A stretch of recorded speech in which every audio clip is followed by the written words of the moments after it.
Breaking చూస్తున్నాం. కామారెడ్డి మండలం టేక్రియాల చెరువు ఉధృతంగా పారటంతో 44వ జాతీయ రహదారికి గండిపడింది. దీంతో నిజామాబాద్ నుంచి హైదరాబాద్ వెళ్లే వాహనాలకు రాకపోకలు నిలిచిపోయాయి. అలాగే కామారెడ్డి మెదక్కు కూడా రాకపోకలు నిలిచిపోయాయి. రాజంపేట మండలం లింగాయంపల్లి వద్ద వరద ప్రవాహానికి రోడ్డు కొట్టుకుపోతోంది. అలాగే కామారెడ్డి రాజంపేటకు రాకపోకలు నిలిచిపోయాయి. భారీ వరదలకు పంటలు నీట మునిగిపోయాయి. వెంటనే రోడ్డు మరమ్మతులు చేపట్టి రాకపోకలు ప్రారంభించాలని స్థానికులు విజ్ఞప్తి చేస్తున్నారు. ఇందలవాయి టోల్ ప్లాజా నుంచి బిక్కనూరు టోల్ ప్లాజా వరకు ట్రాఫిక్ జామ్ ఏర్పడింది. సుమారుగా 40 కిలోమీటర్ల మేర రాకపోకలు నిలిచిపోయాయి.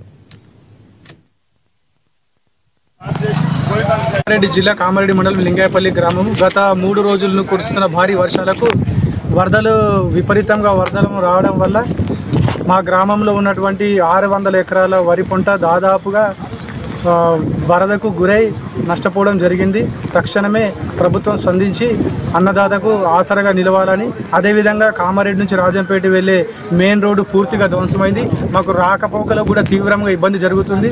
గత 3 రోజుల నుంచి కరెంటు కూడా విద్యుత్ సరఫరాలో తీవ్ర అంతరాయం జరుగుతుంది. దయచేసి అధికారులు వెంటనే స్పందించి లింగాపల్లి గ్రామంలో మాకు మొత్తానికి మంచినీటి సరఫరా, అదేవిధంగా విద్యుత్ సరఫరా, అదేవిధంగా రోడ్డు సౌకర్యం కల్పించి నష్టపోయిన అన్నదాతలందరికీ తక్షణ సహాయం కింద ప్రభుత్వం ఆదుకోవాలని కోరుకుంటున్నాం. రోడ్డు డ్యామేజ్ కావడానికి దాదాపుగా మొండి వాగు నుంచి విపరీతమైన వరద, నాకు 40 సంవత్సరాల వయసు, ఎప్పటి నుంచి ఇంత వరద చూడలేను. విపరీతమైన భారీ వరద రావడం వల్ల ఈ మొండి వాగు డ్యామేజ్ కావడం జరిగింది. అధికారులకు మేము 3 రోజుల నుంచి అధికారులకు విన్నవించుకోవడం జరిగింది.